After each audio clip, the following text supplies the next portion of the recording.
Good evening, everybody, and welcome to our webinar tonight, How to Become a Sexual Assault Examiner. My name is Jenny Pearson. I'm an Education Officer for the Primary Health Network, and I sit in land in the Northern Tablelands. Before I go any further, I'd like to acknowledge the traditional custodians of the land that we're meeting on tonight and pay respect to elders past, present and emerging. I have two presenters for you tonight. Dr. Anusha Victoire. She's the medical lead, Newcastle Rural and Regional Sexual Assault Services for Hunter New England Health. And I have Dr. Mayel Morgan, who's a GP VMO from Associate Medical Practice in Moree. You'll see up on the screen that I have the Health Pathways details on how to log in. I'm just going to click through, there's 4 slides. Just for you all to have a look, which is step by step of how to access this information. I will save these slides and they will be uploaded to the Education Library along with a copy of the webinar and the slides from our presenters tonight. These will also mention Health Pathways, which I'm sure you're all getting very familiar with now.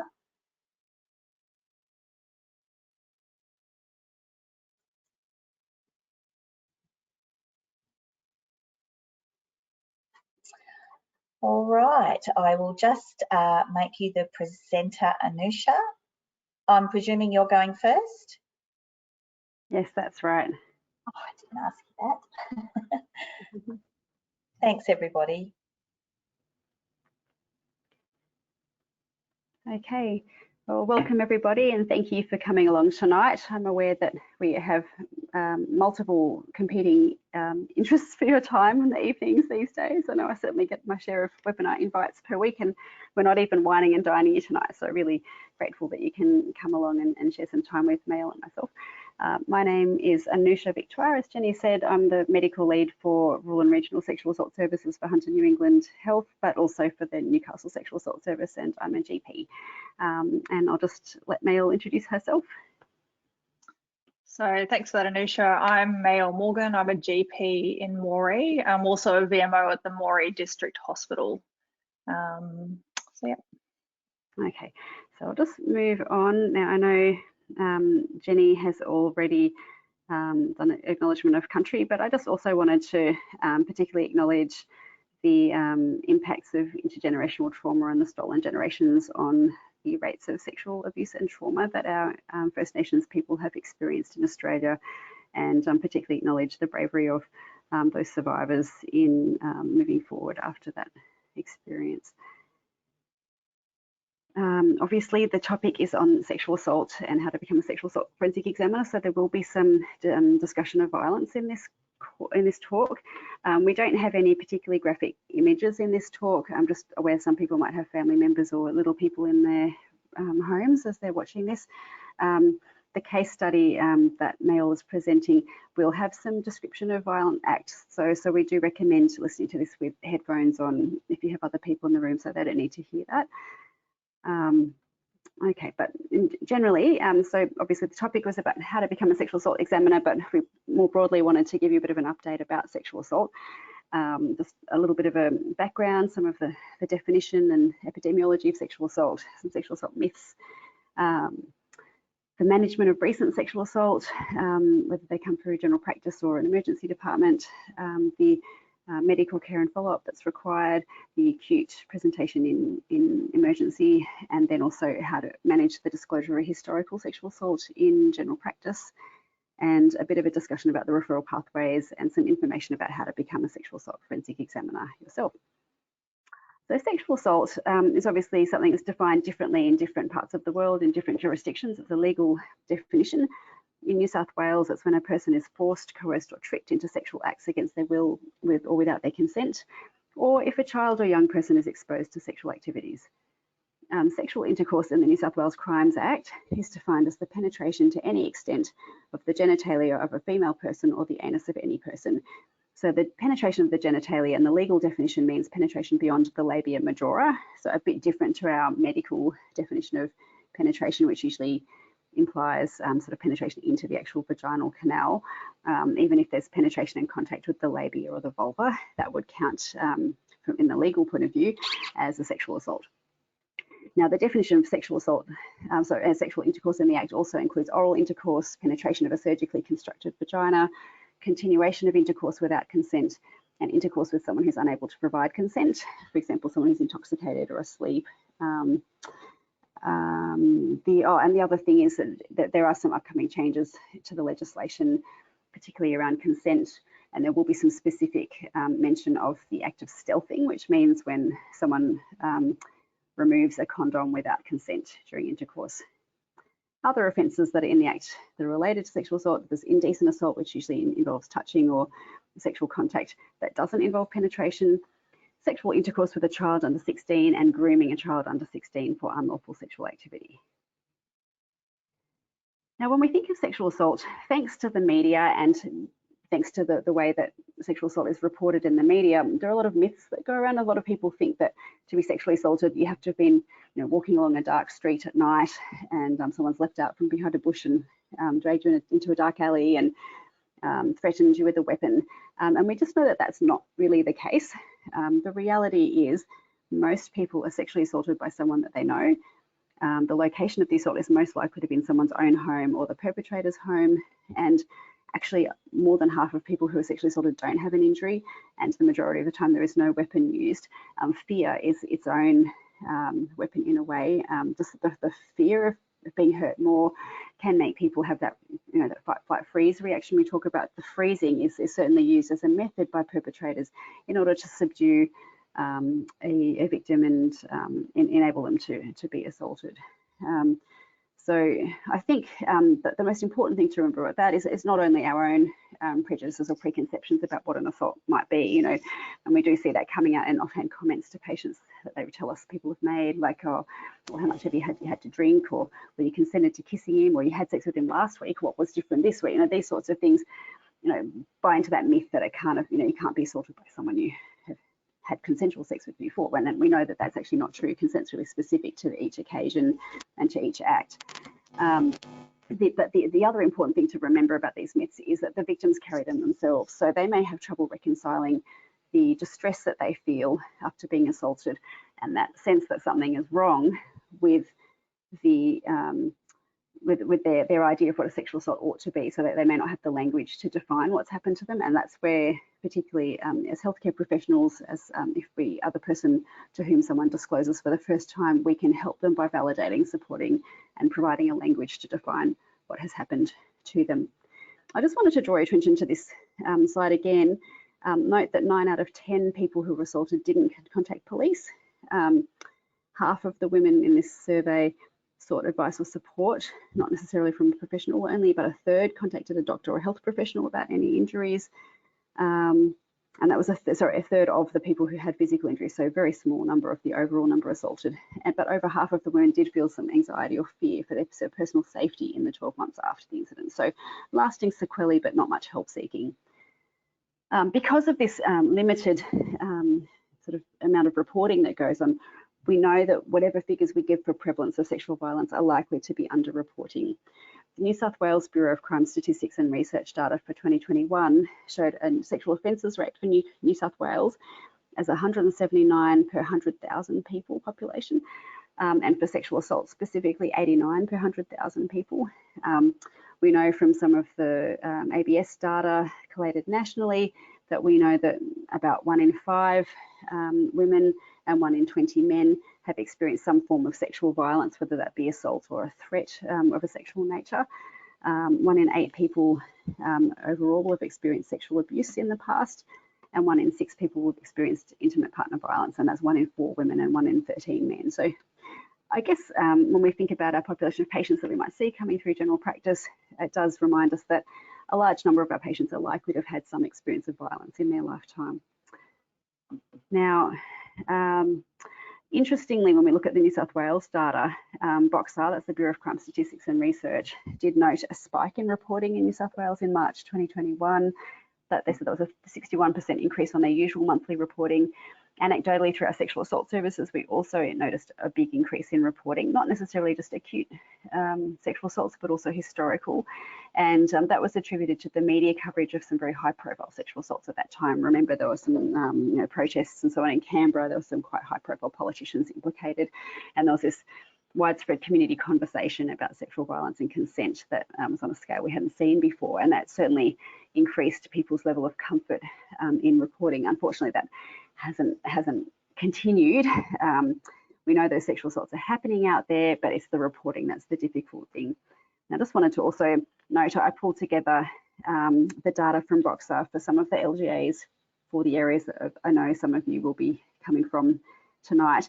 And if your town isn't on that list, please go ahead and look up the Boxer website, look at their crime statistics map, and you can actually plug in whatever crime you want to look up and whatever LGA or suburb or postcode that you want to research, and you can get the stats for those offences. I just wanted to highlight that in our area, we have really high rates of sexual assault and sexual offences reported to police. Not all of them acute, some of them are historical, but I think we need to really bear that in mind, that we're well above the statewide averages.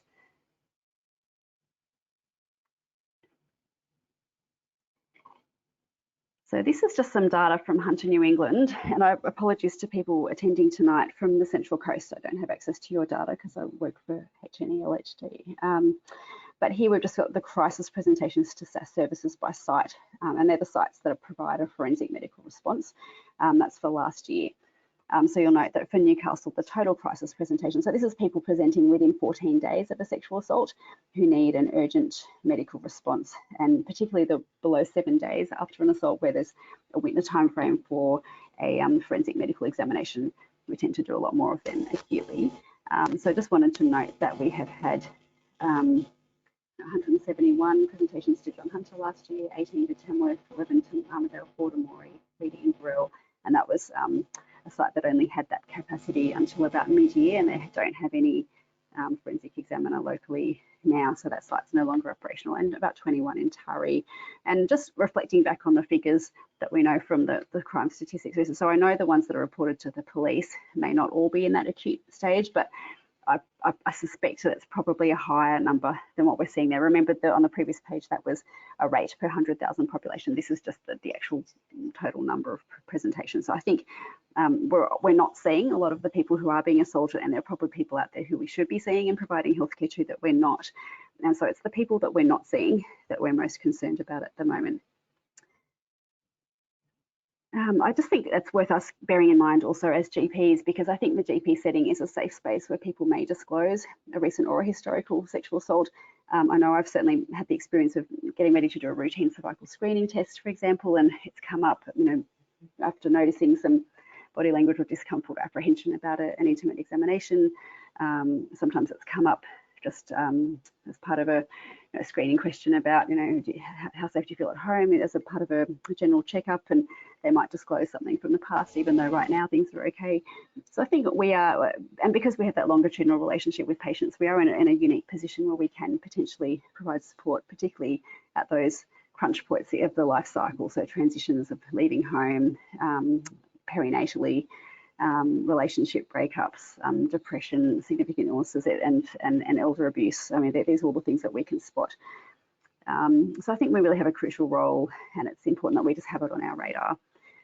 The other important thing to remember is that just because someone hasn't had an experience with the court system where the offender has had a conviction, that doesn't mean that the sexual assault didn't happen. We know that of the people who experience a sexual assault, only a small number report to police, and even smaller number have enough evidence to proceed to criminal investigations, and even smaller number go through the court process and have a conviction. And that's for a whole lot of reasons that is probably a whole other talk, but just something to bear in mind. It's a really difficult journey, and it's not for everyone. So I think we have to just be really careful to refrain from judgment about patients' decisions to either go through that path or not, and about their outcomes in court. So I might hand over to Mail now to start talking to our case study to just make the night a little bit more clinical. Thanks, Anusha. So this is a case that I was a forensic examiner for, And I chose this case because I think it highlights some of the things that Anusha's already gone through in her slides, and I probably consider it to be a more sort of standard case that we would see. So this was a 25-year-old female. The father of her 2 children and her ex-partner was released from prison 2 weeks prior to me seeing her. And she took him into her home as he had nowhere else to go, and he's the father of my children. She experienced multiple episodes of violence over the 2-week period, including an incident 9 days prior to her coming to see me where she was driving with him in the car. I think they were getting some groceries or something, and he wanted her to stop by the place where he gets his drugs from, and she said no, and he sliced her in the arm with a razor blade. So already you can see in this case that the perpetrator is known to her. The assault occurs in her own home, and there's some intimate partner violence, and yeah, these things unfortunately do happen. So she attended the police station really regarding the domestic violence that was occurring. And at that stage, the police inquired as to whether she'd had any sexual relations she didn't consent to. And she disclosed that her ex-partner on multiple occasions had forced her into intercourse she didn't want. She described his habit was to wait until the children and herself were in bed. He'd just lie beside me smoking a crack pipe, and when he wanted it, he got it, is how she described it.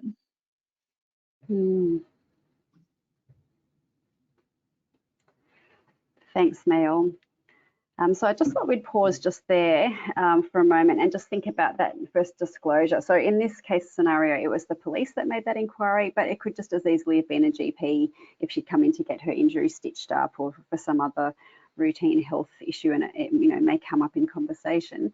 I think it is important that people specifically ask about sexual violence when there is any disclosure of violence or any sort of clues to something, potentially a safety issue in the home. But also remembering when someone tells about a traumatic incident that's occurred, just remembering how trauma affects the ability of the brain to create memories and lay down memories. I find that patients may not be able to provide a linear, coherent narrative of events. It can sometimes feel quite frustrating trying to get it straight. You might get a sense of their fear or the emotion, some heightened distress around the issue, but not be able to get to the bottom of it. So you might feel like you're circling around the edge of the history, which can be really frustrating to us doctors, wanting to get that really clear, what exactly happened and get it. So it's something to just noticing yourself and reflect on. Just remembering patients can present in so many different ways. They can be hypervigilant, dissociating, or distressed. It's really important that we speak really slowly and calmly, don't become overly emotional, particularly hard when people describe really horrendous abuse. I've certainly heard some awful, awful stories in my time doing this work for the last decade.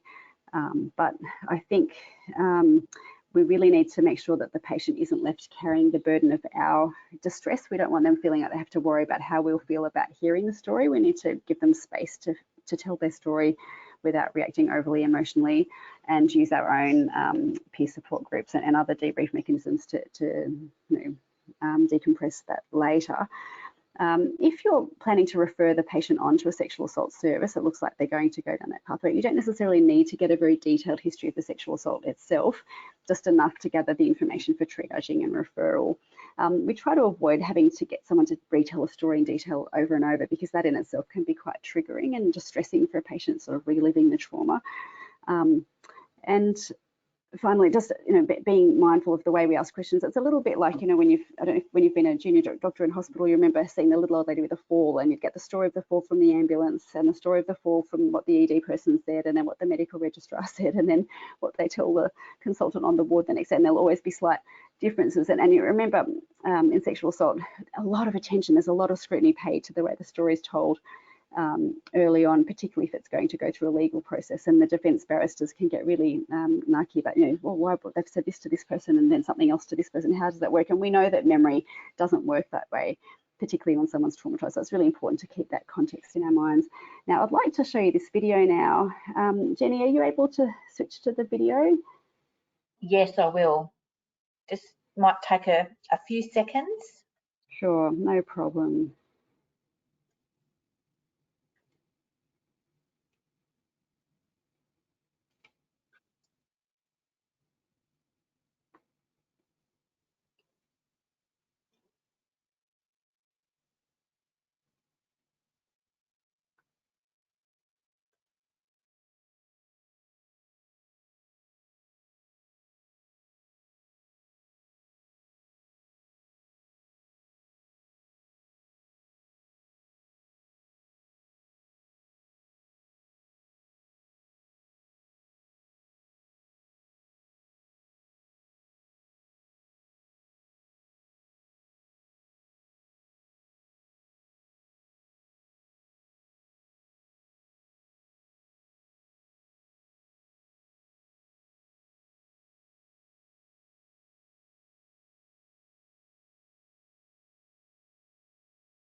Thanks, Jenny. I thought I might stop it there, just in the interest of time.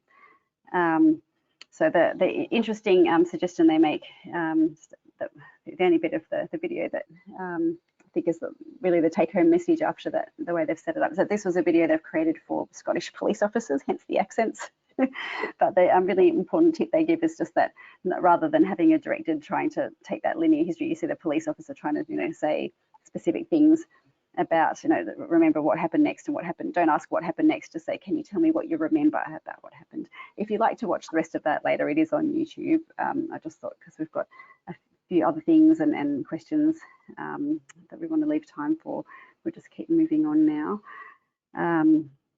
But hopefully that was helpful. And I think it's nice to keep that in the back of your mind when dealing with people talking about all sorts of trauma, not just sexual assault.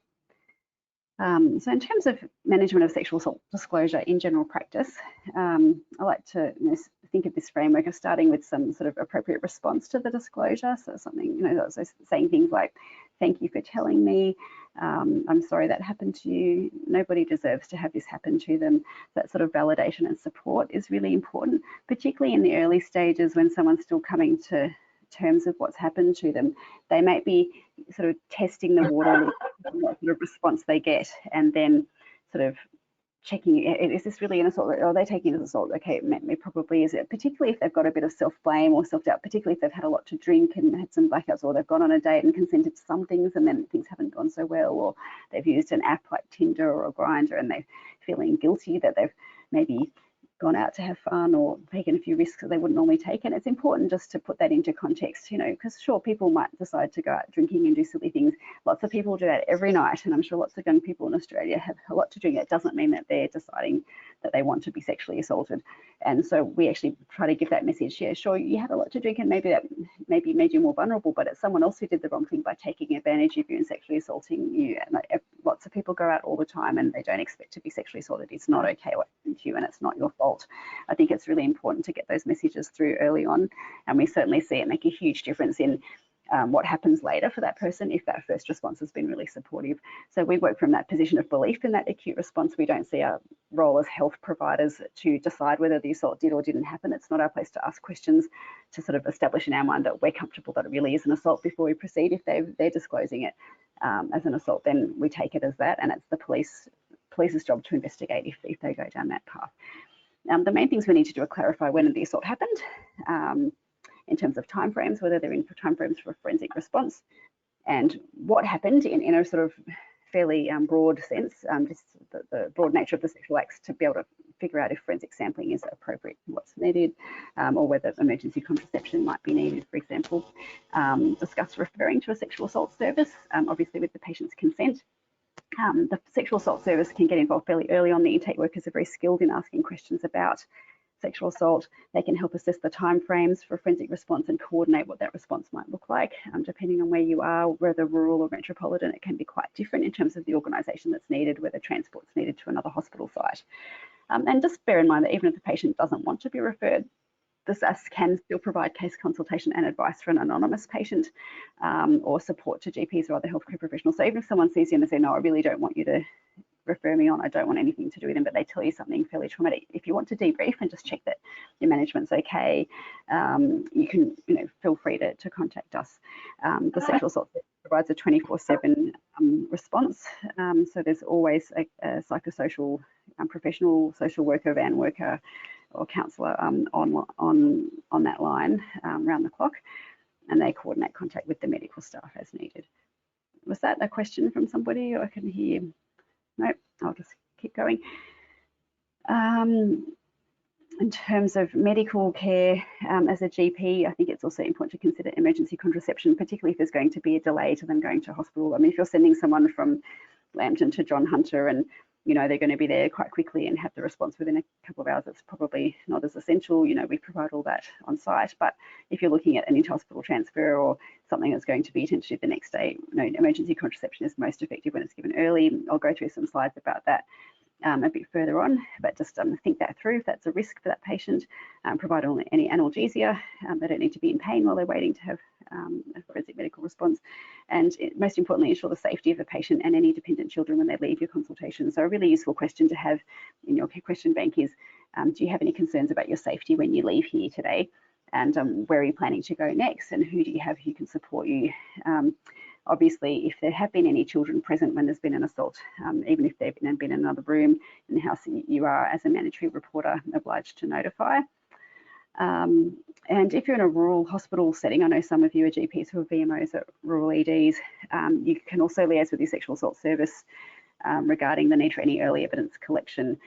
So where there might be a delay to a person being able to attend a formal forensic examination, particularly if there's going to be transport needed or the person's intoxicated, it might be necessary to collect evidence or help the patient to collect their own evidence to not lose that evidence, because time is evidence. The longer we wait, the less we collect.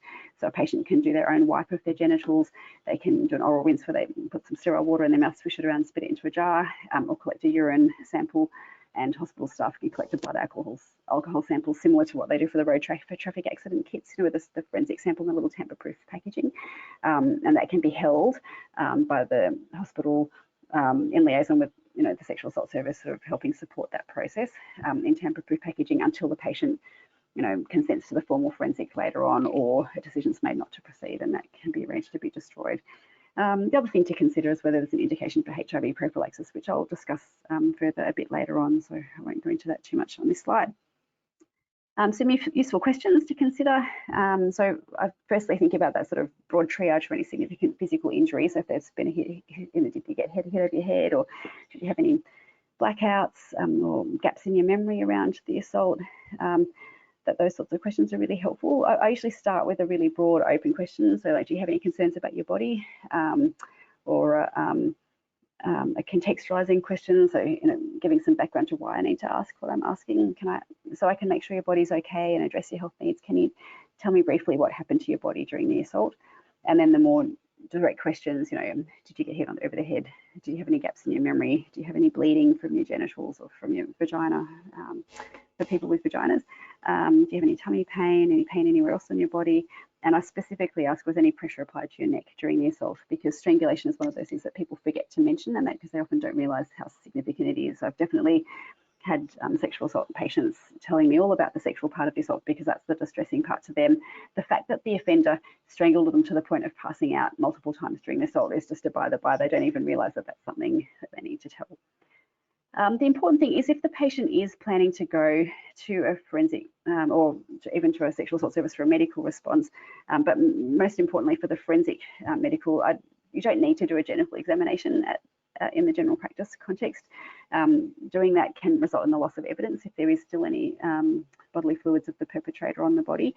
And I guess it's also potentially re-traumatizing, and we want to minimize how many times they have to have that examination. So unless there's an urgent need for medical care, obviously if they're having profuse bleeding and you need to check for a laceration or something that might need suturing and urgent care, obviously medical care trumps forensic care.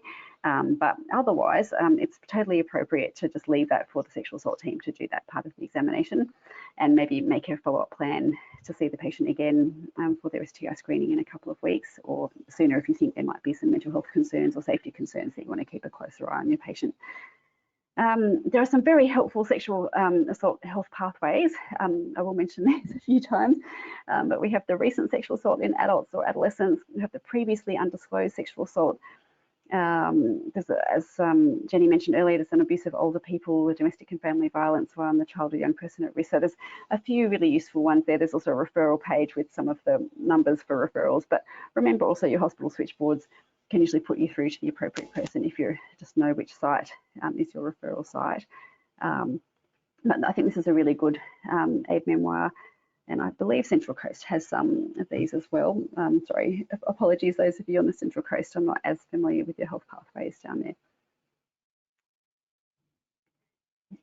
Now, I know when people refer to us, they often say they have no idea what we do at the hospital, so I just thought I'd demystify that a bit. It is a bit of a black box because our notes are protected under sexual assault privilege, so they're not recorded in the general medical record in very much detail. We do write briefly so that it's documented that we've seen the patient and anything that we need to hand over for further medical care if the patient's going to be coming back to hospital, or if there's any injury, particularly strangulation or head injury, that might, we might need to give some safety netting advice and get them to come back to ED. We want to make sure that people in emergency know about that. And also, I think, particularly in domestic family violence, it's important that we document that there's an incident of that nature. So if people do represent with other injuries and people are looking back at previous presentations, it might trigger that warning bell, that red flag, oh, there's something going on here. This presentation this time might also be something related to violence. But the sexual assault team, crisis team, is basically a team of a counsellor, so someone from a psychosocial training background, and in some rural areas, nurses, are filling that role as well, and a forensic examiner. Now, the forensic examiner can be a GP, a specialist BMO, for kids under 14, could be a paediatrician, and we also have a team of wonderful sexual assault nurse examiners who are nurses with highly specialised skills in this area. We receive referrals quite widely from patients themselves, from police, from GPs, and from health, whether they're emergency departments or other community health settings, sometimes even inpatients and aged care facilities. We explain options to the patient around their options for examination, whether they want to have a medical consultation for advice, whether they want a purely psychosocial response, whether they want to have a medical just to check over their body and reassure them that they're okay and give any medical treatment that might be needed, or whether they want a forensic examination and have evidence collected and documented in a special record book so that that can be potentially handed over to police. There are options about whether they want to release that to police straight away, or whether they want us to keep it for up to 3 months while they think about what they want to do. And even if they release it to police, they don't have to go and make a formal report or commit to going through to court. They've got multiple points at which they can change their mind. We also provide some support around immediate safety planning on discharge and make sure that people are going to a safe place when they leave. So there on the other side, there's a picture from what we call the MFER, the Medical Forensic Examination Record, which is a highly protocolized book, so that even when it's 3 in the morning and your brain's not switched on, you can pretty easily fill it out. And it's got helpful things on the facing pages to remind you what questions to ask and everything, so it's fairly straightforward. There are body diagrams where you note any injuries and just pages with routine tick box sort of questions. So a bit of a summary of some of the options that patients have. Of course, we break it down and kind of go step by step with them so as not to overwhelm them, because it can be quite overwhelming. The first 20 minutes of our consultation at least are usually just discussing their options, making sure that they're happy to go ahead and checking that they're really understanding what they're consenting to. Part of the model of sexual assault care is about giving control back to the patient or victim. They've just had an experience where their power has been taken away from them, and it's really important that they feel they have control over what's happening to their body now. There's a lot of research around the experience of reporting to police or having a healthcare response after sexual assault being a very traumatic one and causing a secondary trauma. So we really have to take that research seriously and be careful that we do let the patient lead a little bit, which means that these consultations are often quite a bit longer than a general practice consultation. We'll often have up to 2 hours with the patient, and then maybe an hour and a half or 2 hours of writing up and packing up time just with one patient. It's unheard of for a GP to have that much time with one patient, but I actually really love that part of it, that they're giving a really holistic response and really feeling like I've made a difference to that person, that when they leave, they're feeling better about themselves and about what's happened to them than when they walked in. And I find that a really rewarding aspect of the work. So in terms of the options, we've talked about the options about them not having, they don't have to go to police to be able to get a forensic medical from us. They can just have a medical without a forensic component. They can just see their local GP and they don't have to see us if they don't want to.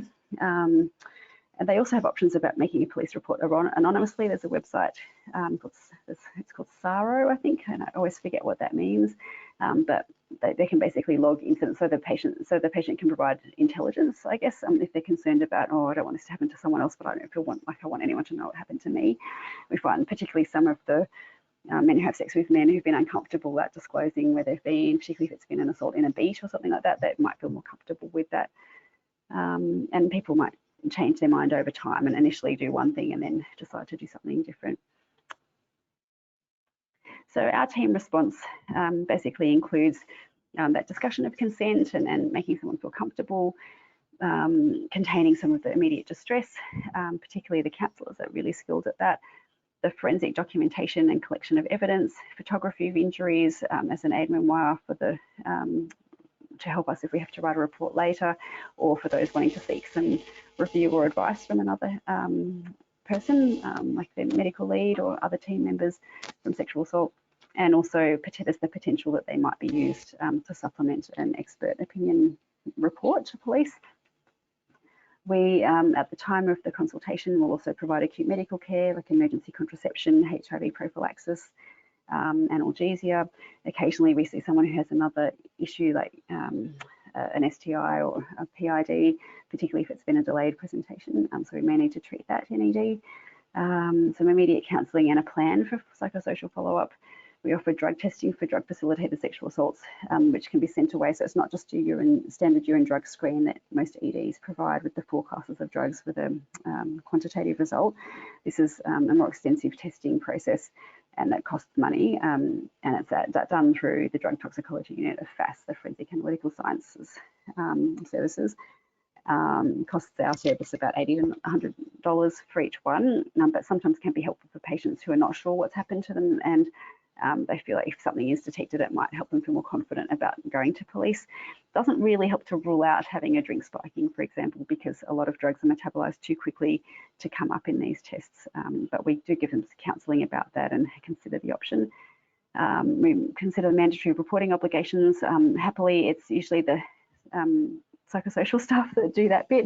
They do the waiting on the helpline or sending in the report, and we don't have to do that as the GP or SANE. And we provide a letter for GPs explaining the follow-up, which you may have received from time to time with your own patients, perhaps. So some pictures of different things. That's one of our checker box things in our book, where we tick the types of specimens that are taken, whether or not a speculum's used, document any lubricant that's used in case that becomes relevant. And I'll just hand back over to Mail and mute myself so you can continue the discussion of the case study. So when in the hospital as a forensic examiner, when we first come across people who have gone through a sexual assault, I usually start from the very beginning. A lot of them are very confused about the whole process. They're very scared, and I don't know exactly what information has been given to them so far, whether that be from the GP or from the police. So I usually like to go through it step by step and ask questions, answer questions along the way as need be. I usually just start off with explaining that there's 2 parts to the assessment, really. There's the medical checkup side of things, so the STI screening, the contraception, addressing injuries, doing a bit of a mental health review on the person. And then second to that is a forensic examination, so that's a collection of evidence. And by breaking it down that way, people sort of understand sort of what we'll be doing. I also explain the history taking process. I think a lot of people are very fearful about having to relive what they've just experienced and talking about different things. So I will sort of explain some of the questions that I'll be asking just so that they've got a bit of an understanding about what we'll be talking about. I'll then go on to explain the examination process, and that really just depends on the history of what they described, of what went where, and what's occurred to them as to what sort of examination I'll be needing to do. I'll also explain that photography might be an option. Sometimes that can be quite helpful in terms of getting some further advice on things. And most importantly is the consent process. So the person consents to each individual step along the way. So they might only want the medical checkup, or they might be happy for the forensic examination to be performed, but they don't want the evidence released to police right away, or they definitely don't want photography. So we'll clearly go through each element and get consent for each part.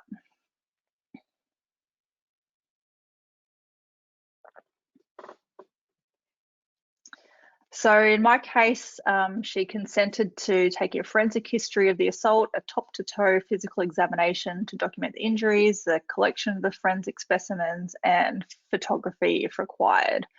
What she did specifically not want is the speculum exam. She told me that she'd had pap smears in the past that were very painful, and she just didn't like the idea of putting an object in her vagina. So she declined that part of the examination. After this, we do quite a formal process of decontaminating the room, and that's to try and remove all DNA evidence that's not relating to the person and the perpetrator.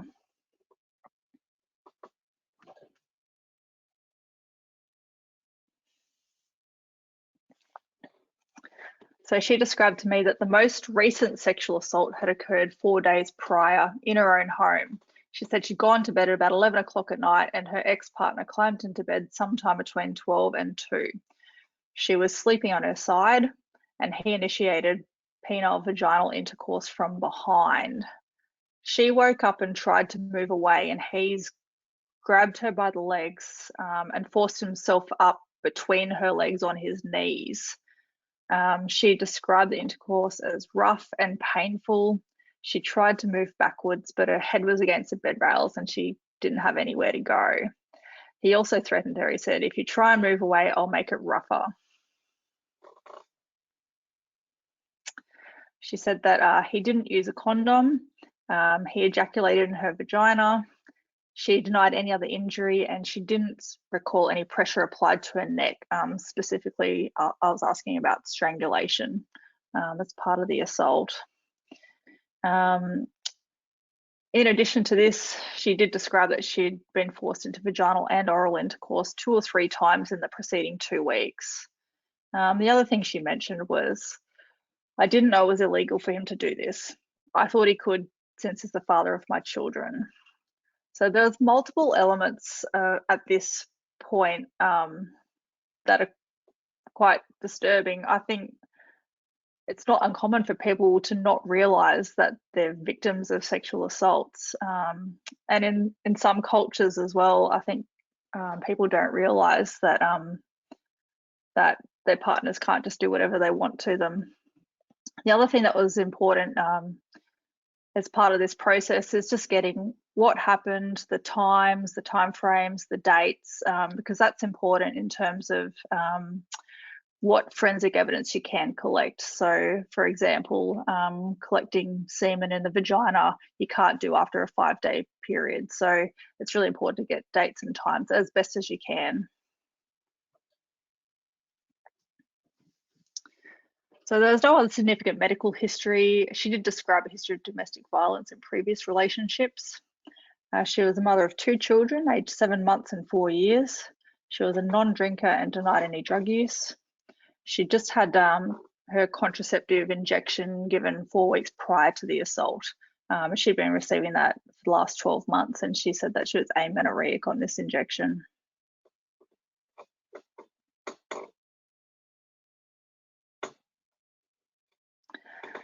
So post-assault symptoms, she described having pain and discomfort on urination, and she said that there was blood on the toilet paper when she was wiping after the incident, and she said that was very unusual for her because she doesn't even get her periods. She also said that since her partner had returned from prison, that she'd developed these new painful lesions around the vaginal area.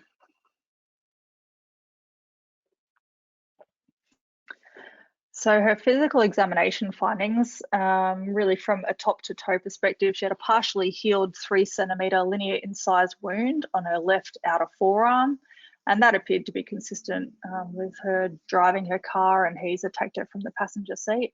And it also was in keeping with the time frame she described of it being about 9 days prior.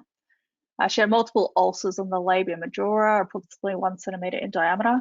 They were tender to swab, and they did appear to be like HSV lesions. She had 2 vertical superficial lacerations on the perineum, and these weren't actively bleeding. There was PV bleeding, however. So I could see this really to examine on the outside, and each swab that I was collecting was blood stained with bright red blood. So I did attempt to look within the vaginal canal without a speculum, but it was just impossible. So we had a bit of a chat about things, and she agreed to attempt to have the speculum inserted because she was also keen to find out where the bleeding was coming from and wanted assistance with this. Unfortunately, before I could get a really clear view of the cervix and where the bleeding was coming from, she was just a bit uncomfortable, so we stopped that process. And I did see a bright red clot in the lower vagina. So part of the forensics examination and the evidence collection, so I took swabs, these are for DNA, and slides for semen. And I took these from the vulva, the low vagina, and the high vagina. And I also took some photographs of the ulcers and the laceration. Further to this, I did some STI screening. So I collected swabs of the lesions for HSV. And I also did a high vaginal swab for chlamydia, which I partially was able to see what I was doing when I put the speculum in, but it wasn't a clear sort of endocervical swab, unfortunately. I did collect urine MCS and performed a beta HCG and did some opportunistic screening of HIV, Hep C, Hep B, and syphilis.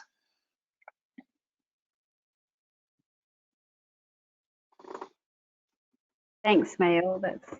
That's great. So I think Mael's probably covered, most of the elements of what I talked about the acute medical.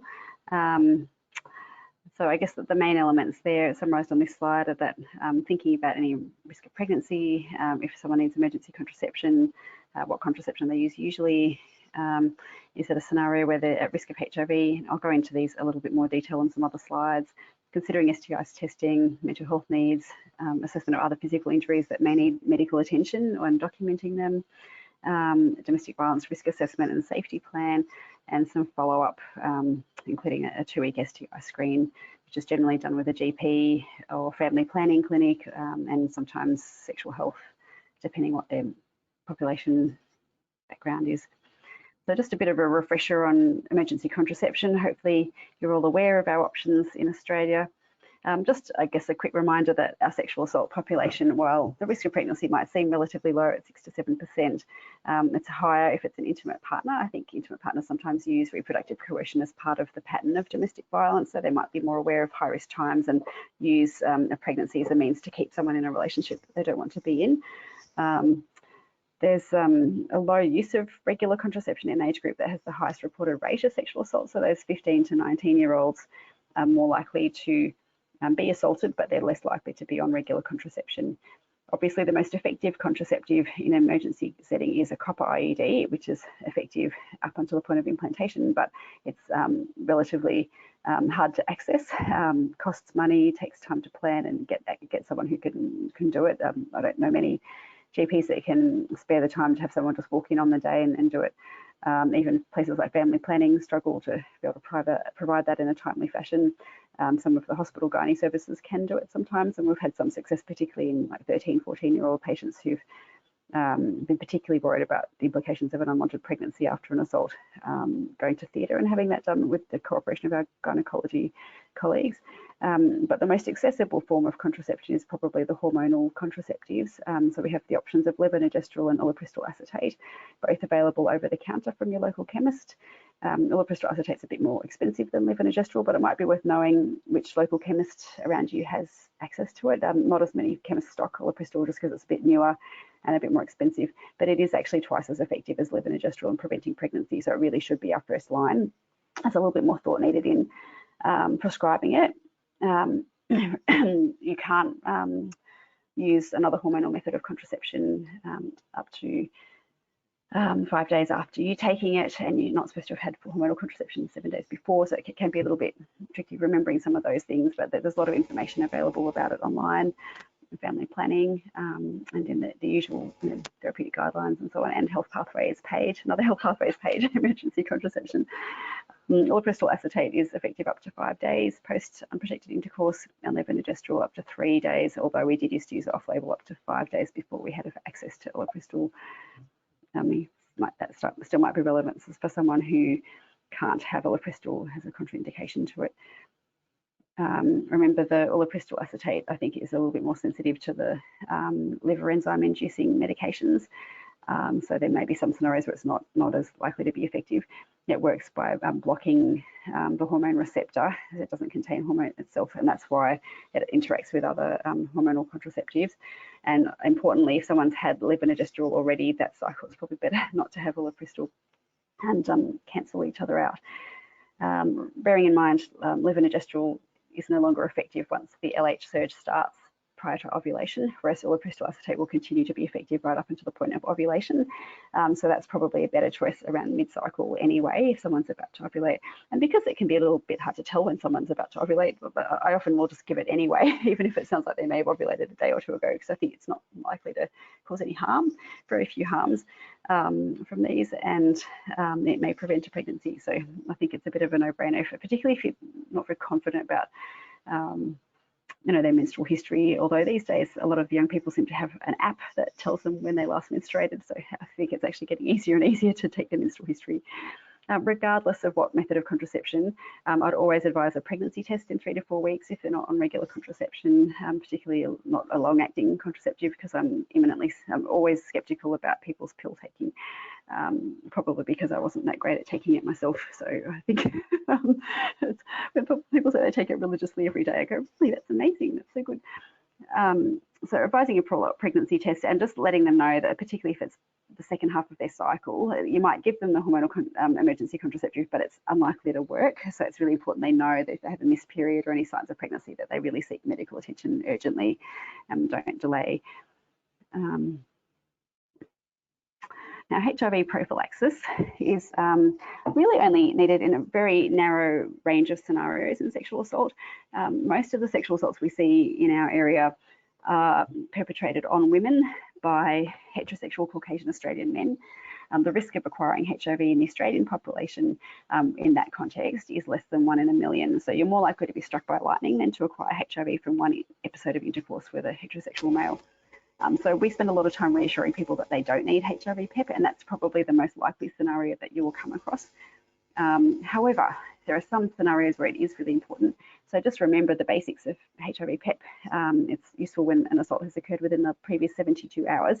However, efficacy reduces with every hour that passes. So if you see them very early on, try to get onto organising that or facilitate that if you can, usually through your local emergency department. All New South Wales emergency departments have HIV PEP starter packs, even if they don't think they do.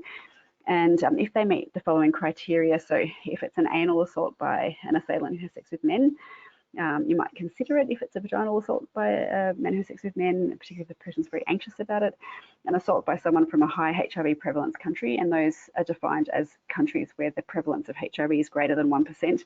Now, I don't keep that in my head. I Google it every time. There's a lovely WHO site that talks about HIV prevalence and gives you a figure in 2 seconds on a Google check. So that's really straightforward.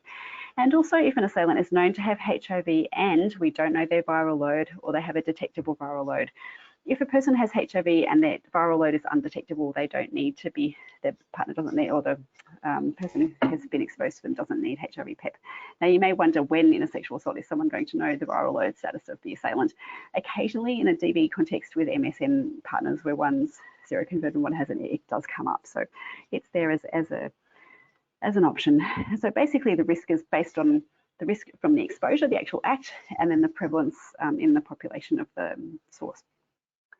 So we use the HIV Guidelines, and there's this lovely table which we actually have in our folder of guidelines and cheat sheets in our examination rooms around the district that talks about the risk of HIV transmission per exposure with various scenarios. And that's really helpful when you have an anxious patient, just to say, look, well, this is what they say here, and actually the risk of HIV from, particularly they worry about oral sometimes, so we say, look, it's actually so unlikely that we don't even recommend having PEP in this scenario, so I don't want you to lose sleep over that.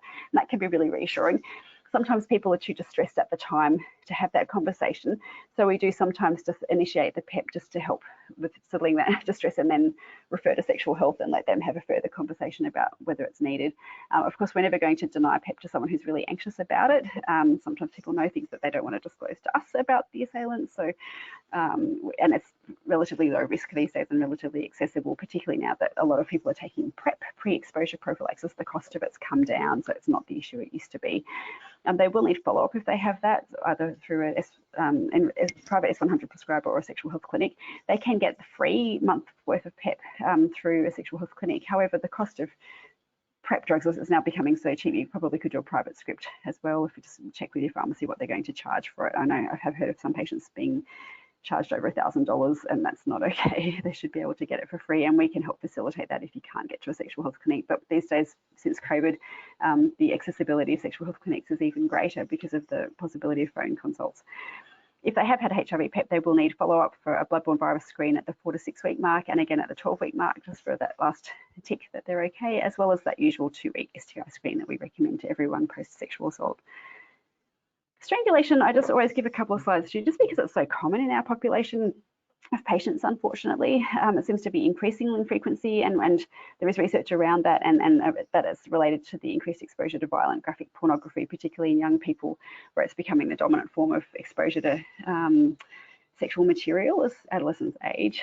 And there's some amazing research being done in this area, looking at the younger and younger age at which people are exposed to porn, the fact that it's more violent, and it does often feature strangulation. So there's some young people out there who think that strangulation is actually just a normal part of sexual intercourse. It's quite frightening. And because of that, the patients do tend to normalize it and not even remember to ask about it. However, it can have some serious health sequelae, so it's important that we know about it. So the types of strangulation: manual, 1 hand or 2 on the neck, a chokehold with the forearm around the neck, or a ligature or object placed against the neck to occlude the carotids or the windpipe.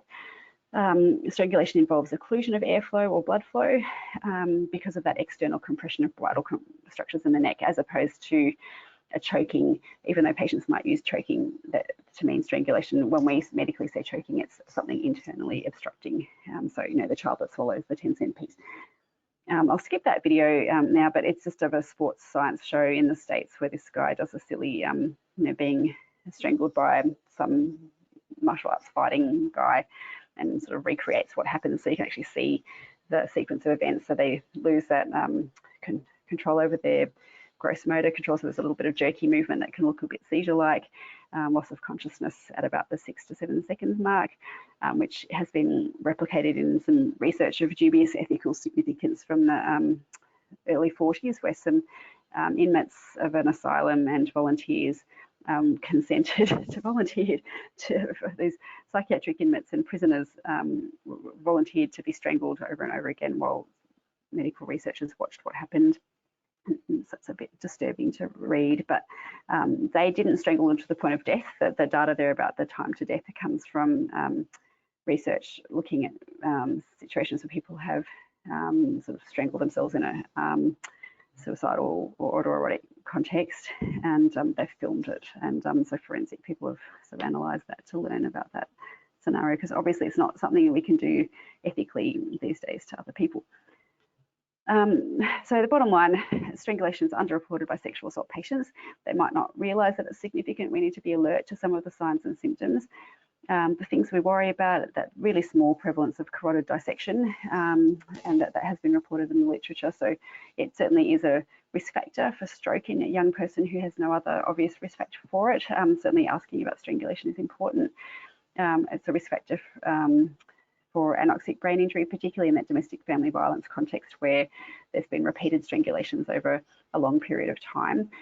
This can be something that we need to think about. So particularly as patients that seem a bit chaotic, having trouble getting themselves organised, I think we often in general practice attribute that to the social chaos or the borderline personality disorder or whatever else is overlaying the situation, but it might be worth considering, and just asking about their attention and concentration and whether they've noticed any subtle cognitive changes since their experience of violence.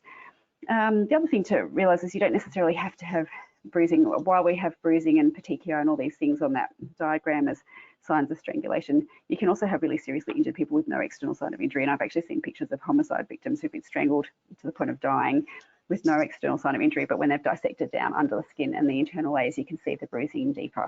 And I guess the big take-home message that I actually communicate to patients is that if someone is strangled by their intimate partner, they're at 7.48 times increased risk of homicide by that partner. So it's a serious risk factor for death and dying at the hands of their partner. And having a serious talk to patients about that, much as you would about someone who's had a TIA that you're worried about having a stroke, or someone who's drinking a lot and you're worried about their liver. I think it's important that they're aware of that it is really significant, that there is good data out there that shows that they're really at high risk, particularly escalating more frequent episodes of strangulation. We don't want to see our patients on the front as a front page story in the newspaper. We don't want to see them on the nightly news. And actually having that chat can lead to behaviour change. I've had just thinking of one particular DV patient who, after having that chat, she actually made the decision to leave this partner who'd been abusive to her over more than a decade. That was the last straw when she realised, I'm actually not going to get out of this relationship alive. He's going to kill me eventually, so I think I just need to go. And so it was a very complex decision from then. It was a long, complicated process to move through that, but this information was certainly really important to her decision making, to realise what sort of risk she was in, what risk she was facing. So the key red flags, and we see strangulations all the time that are sort of less serious, and then if you can think of it as less serious in terms of acute physical injuries, and then we don't need to image every single person who has strangulation, so it can be tricky, I think, when people present to general practice to decide whether someone needs to be referred to ED. There's some guidelines in our strangulation health pathways page if you'd like to check that out. And there's some things online at the Strangulation Training Institute. The Americans do a lot more imaging than so the Kiwis, the Canadians, so it varies a little bit. And like a lot of low prevalence medical things, there's just not big, large data sets to analyse to know really how to do it. So I think at the moment we're swinging towards a culture of imaging a bit more, so we can get enough data to then maybe be able to have some algorithms or rules to decide when to image later on, because we know historically we've been underdiagnosing all this. So we need to find out what our denominator is. So there's the red flags, any loss of consciousness, seizures, focal neurological changes or memory gaps, incontinence of urine and feces, and that's based on that study from the 1940s, because they saw that the longer, the more prolonged strangulations were the ones that led to loss of bowel and bladder function, and they think that might be a pre-terminal event that's signifying anoxia to the brainstem. Obviously, any respiratory or ENT signs and symptoms, there have been reports of death from delayed laryngeal edema up to 36 hours after a strangulation. One particular case study from the US was paramedics called to a home domestic violence issue. The patient declined to go to hospital, but had a hoarse voice. She had been strangled and then was found dead 36 hours later, also after when the incident was meant to have happened, because that had progressed.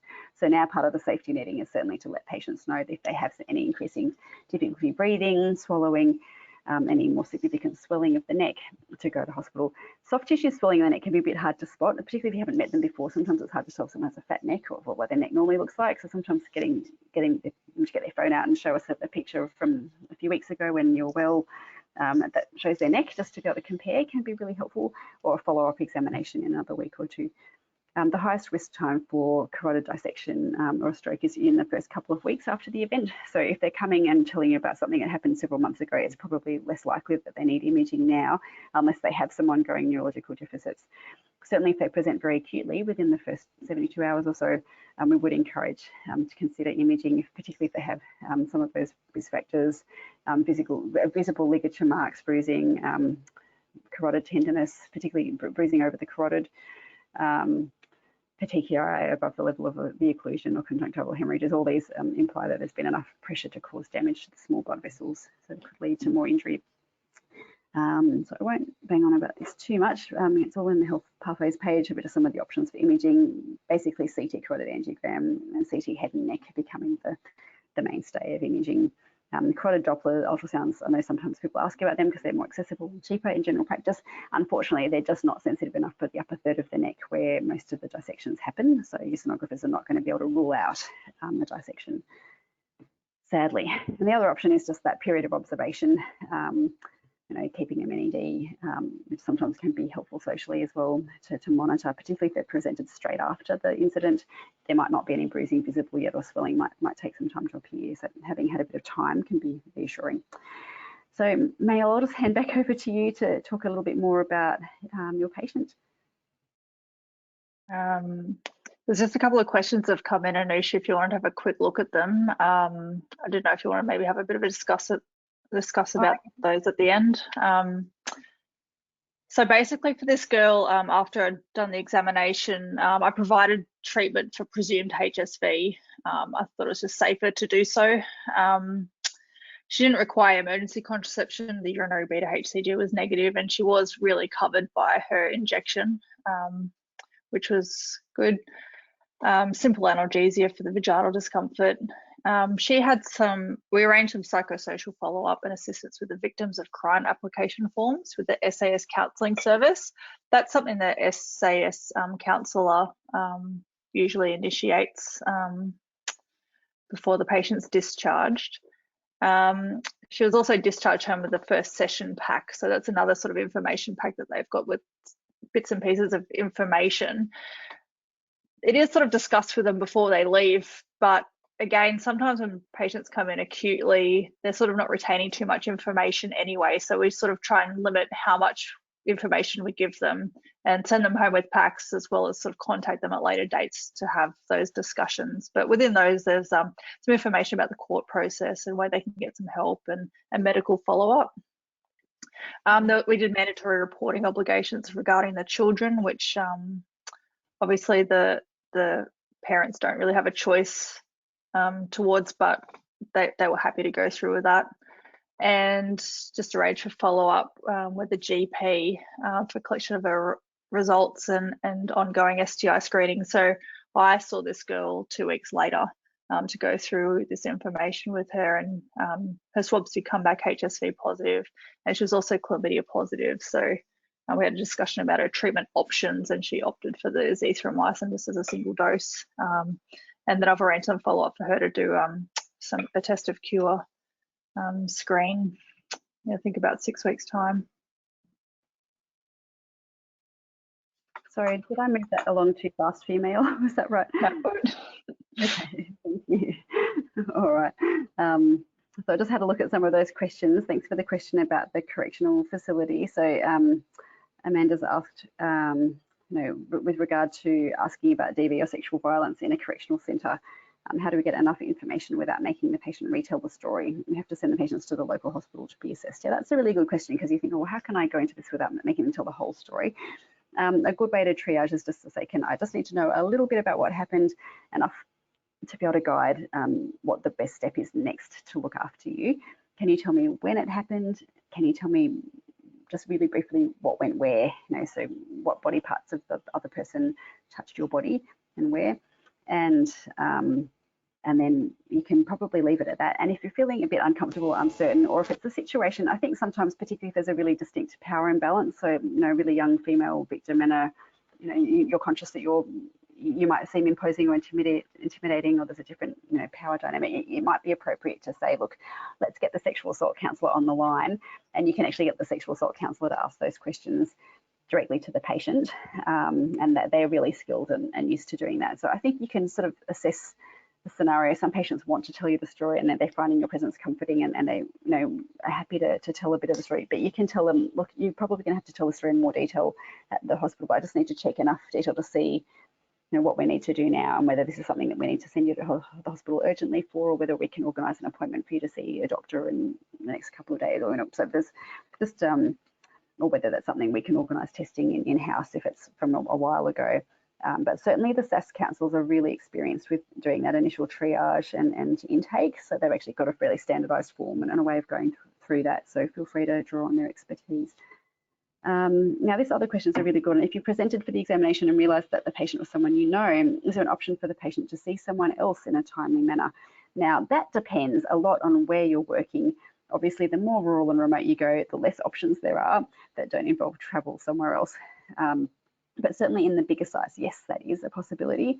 And certainly part of our procedure when the counsellor contacts us to let us know there's a patient presenting and gives us a little bit of the backstory, we often try to arrange to all get there at the same time, so the patient isn't waiting in emergency. They don't have to wait in the emergency department waiting room, or we often give triage a heads up that they're coming if we know about it before they get there, and try to arrange to be able to get them triaged and through to us as quickly as possible.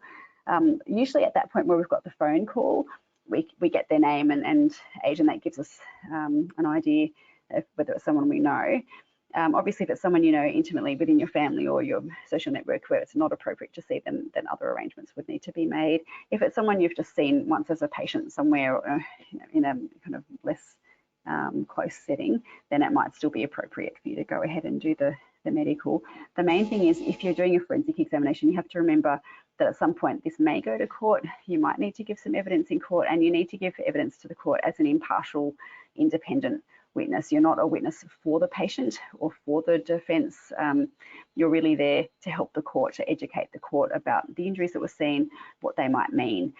So if you're really close to that patient, if it's a long-term patient, you've been looking after their mental health for 10 years, of course it's going to be hard to not appear as if you have some sort of bias towards advocating for that patient, because you have a different kind of relationship with them. So it can be quite tricky. And I guess that there are options and workarounds around, you know, for example, having one person do the forensic evidence collection, really thorough documentation, photography and so on, and then getting someone external like myself, the medical or sometimes write a medical opinion as an external person, but thankfully it hasn't happened very often.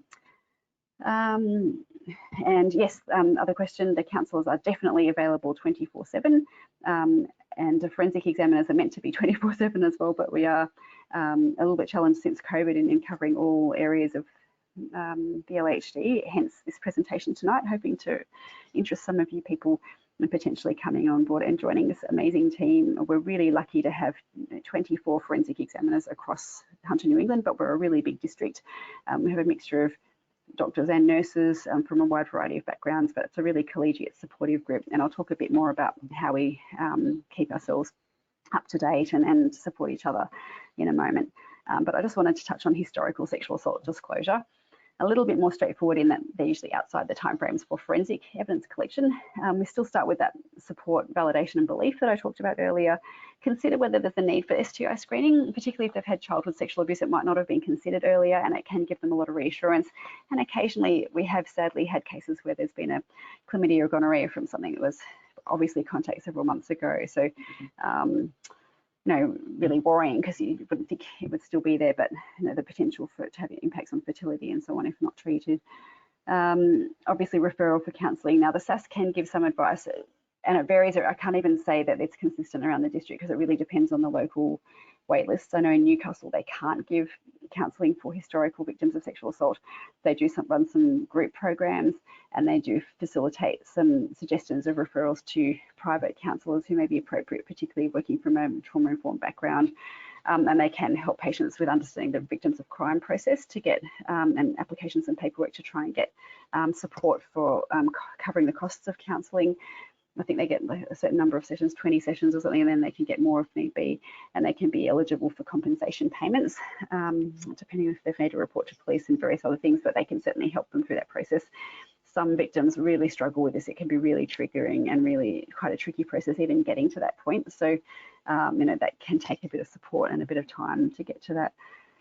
We've talked about brain injury and dissection, and just the obvious one, which hopefully most of you will be aware of this working in general practice. You know, we often stumble across that undisclosed previous sexual assault or suspected in certain physical and mental health presentations. For me now, there's a certain flavour of a presentation that just yells complex trauma alert to me, and I know to be really careful and to be really mindful of this as I'm talking about things and gaining consent, particularly for intimate body examinations. Let me think. Referral pathways. I've talked a lot about all the health pathways, but there is a health pathways page that's specifically about referrals and has the numbers and for each particular area of the district. Usually either your hospital switchboard can give you the number, or you can look it up, but Tari, it's through the Community Health Service. Tamworth, likewise. Newcastle, there's a sexual assault service number that you can call 24/7, but after hours it just redirects to the switchboard anyway. But your local sexual assault service will either be able to provide acute forensic medical response and psychosocial assessment, or it'll be more of an assessment centre where they do the initial psychosocial assessment, triage, intake, and then coordinate a response in terms of travel to another site to have that done. So for example, at Inverell, where there isn't currently a GP providing the service, they organise an early evidence collection and then transferred either Moree or Armidale. So I talked about victims of crime and obviously the emergency department for assessment of strangulation, forensic response. So I guess things to keep in mind, I think, in general practice, so that, you know, sexual assault, it does have ongoing adverse effects on health across the life course. It's not just on mental health, but also general health in terms of avoiding checkups for certain things, feeling uncomfortable talking about the body, and impacts on relationships as well. exposure to childhood trauma dramatically increases vulnerability to later sexual assault and other violence, but also to health sequelae. And if you're not aware of the Adverse Childhood Experiences study, I really encourage you to watch the Nadine Burke-Harris TED Talk on the study in the US, talking about the impact on ACEs on later health outcomes, even things like obesity, diabetes, cancers, all sorts of things. It's really incredible stuff. Remembering if a patient is disclosing a sexual assault for the first time to you, they will remember what you say for years. It's a bit like how people remember what people said when their baby was born. It's one of those things that just gets imprinted on the brain. So make what you say really appropriate and really supportive and validating to help them feel strong and give power back to them. I also model consent conversations and how to obtain consent appropriately when I'm examining patients or doing checkups. Particularly if you think about people who've been through really complex childhood trauma, perpetrators are really skillful in grooming them to question their own gut intuition and feeling about what's okay and what's not okay about their body, and and they often lose that ability to actually check in with their body to know if they're feeling comfortable or not. And they might not have ever had the opportunity to say no, or have been conditioned to not say no and just let people do it. So these boundaries things can be really tricky. So I think when I'm seeing patients, I always, even young children, I'll always say, no, I need to do this for this reason to check your body. Do you feel okay about that? I might call in a chaperone if I think it might be tricky, or they might be dissociating, or particularly with dissociative identity disorders, it can be tricky to know if we're still there in the room with us. So just being mindful of that and really using it as an opportunity to model, at every step. So even when I'm doing a genital exam, before I put the spec in, so I'll say, I'm going to touch your body now. Is that okay? As I inspect the labia and the vulva. If I'm doing a bimanual, I'll get consent specific to that. If I'm putting in the speculum, I'll get consent specific to that once it's in. I'll check that they're still okay. So I can be doing this while I'm doing other things. It doesn't really take any extra time, but I think it really is a helpful way for people to learn. This is how you're meant to ask for consent. It's meant to be specific to each act. It's meant to be something I can, change my mind about, and that's okay. So in terms of sexual assault forensic examiner training, we provide training in the LHD to support GPs to become sexual assault forensic examiners via an on-call rosters.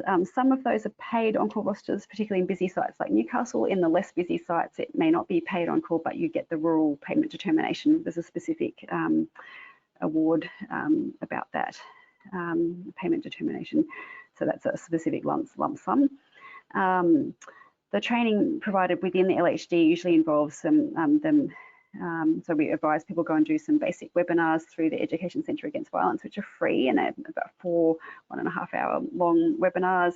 We then do some in-house orientation and support, going through what's involved with a forensic examination, a dry run with a practice with kits, and then hopefully shadowing someone else a couple of times, and then being watched do the first couple, depending on your own background and your level of experience with genital examination or with complex trauma.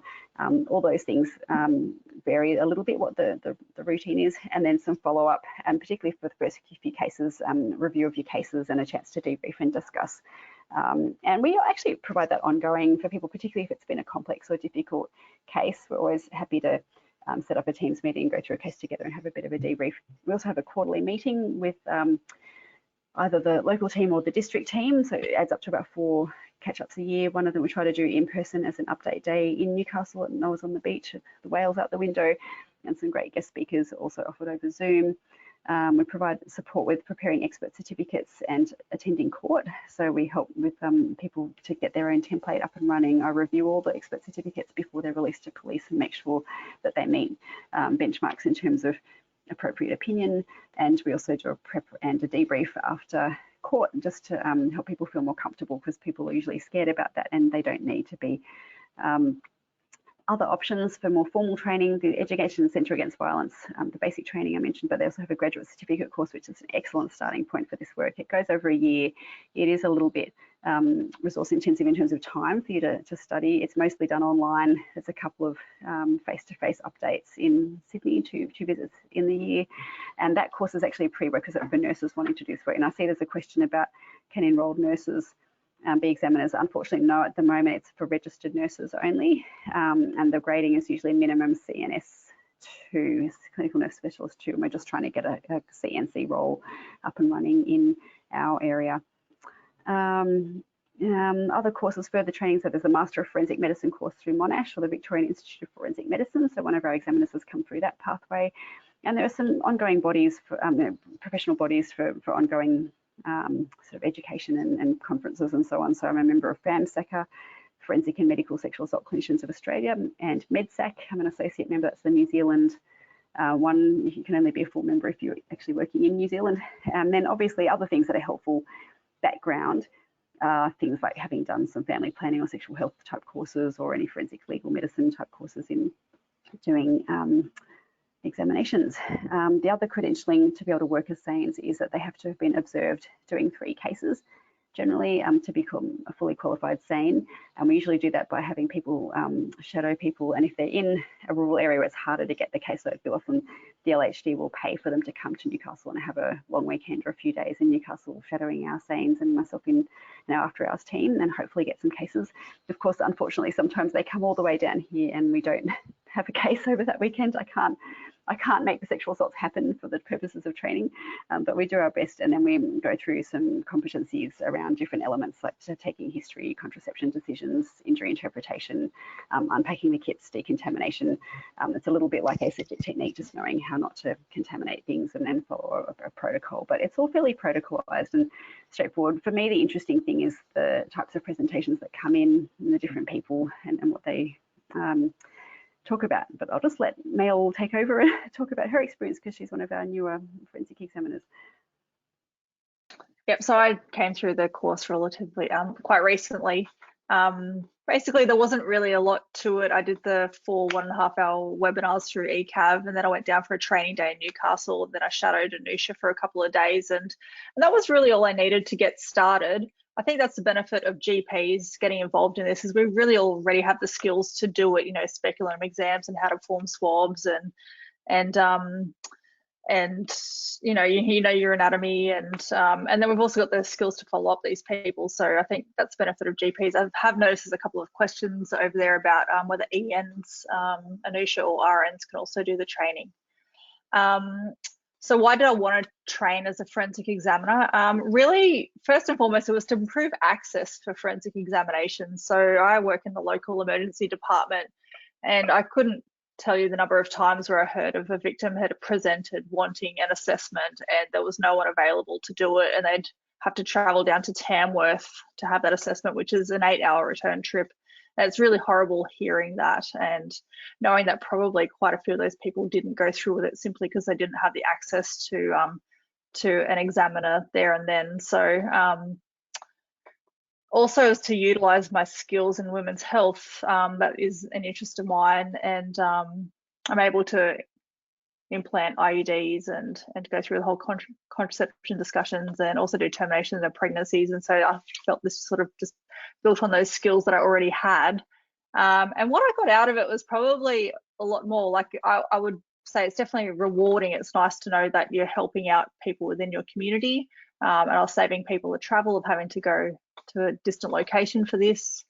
I've improved a lot of my skills in terms of speculums. I mean, speculums historically was just, you know, have a look at the cervix and get a quick swab, and now I'm sort of examining them a lot more and knowing what to look for, and my swab collection techniques and some other interesting things too, like bruise identification and injury identification. The other thing that I have sort of gotten out of it is just applying some of the skills I've learnt through this just for general assaults as well. Working in both the ED and the general practice, you know, we do have people come in who've just generally been assaulted. And so now I feel like I know, you know, how to sort of document things a lot more effectively and how to examine people a lot more effectively.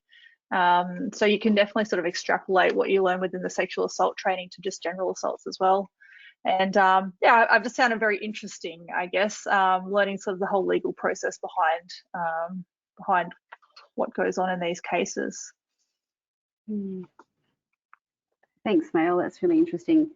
I've just flicked to that last slide where we have our contact details. I know we're nearly out of time and people are probably getting tired, but look, we're really happy to take any questions. If anyone's interested in maybe applying for this work, there is a rolling recruitment for GP VMO, but we can also take expressions of interest from nurses, depending what area you're in. I know there are certain specific sites that are looking for more nurse examiners. Just the pathway to training is a little bit more complex and a little bit longer if you are from a nursing background, and it's not as rewarding. I think the award for nurses on call is just terrible. We are actually exploring ways to get around that within our LHD at the moment, but I can't say much more about that yet. But look, very happy to chat at any stage or to put you in touch with other people who are doing the work to talk a bit more about it. If you'd like to know more, please don't hesitate to get in touch. So thanks for your time, everyone. I think we've answered all the questions there in the chat box.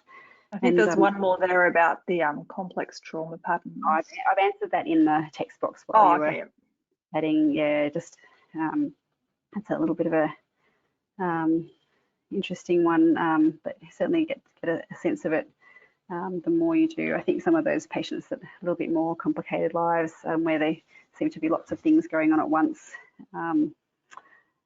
particularly kids in out-of-home care who seem very vulnerable with drug and alcohol use, mental health, self-harm, a lot of things going on. I sometimes wonder, what's been going on. I say, oh, what was going on at home before that started? And particularly the ones where it triggers a sort of emotional reaction in yourself, sometimes not a pleasant one, a bit like when you see people have like borderline personality disorder traits, where you get that sense that it's all a bit tricky and there's a bit of interesting interaction there in how they interact with you. But yeah, that's probably a whole other talk for another day. That play. But I do have a publication coming out soon with some co-authors in the Australian Journal of General Practice. We have 2 articles coming out soon, one on strangulation and one on consulting, responding and to people experiencing trauma, which you might find interesting. Helen just talks a little bit more about some of that interactional stuff in that space. So hopefully that'll help to answer that question. Right, well, thank you very much to Jenny for organising that. Thank you all of you for sticking with us for such a long time on a Wednesday afternoon and evening, and hope to see you around again sometime. Thanks, Mayel and Anusha. That was a very interesting talk. Thanks everyone for attending. There will be a very quick evaluation that will pop up immediately following this webinar. If you could quickly fill it out, and we will have a copy of the webinar, the slides and the health pathway slides on our web page in the Education Library. Good night.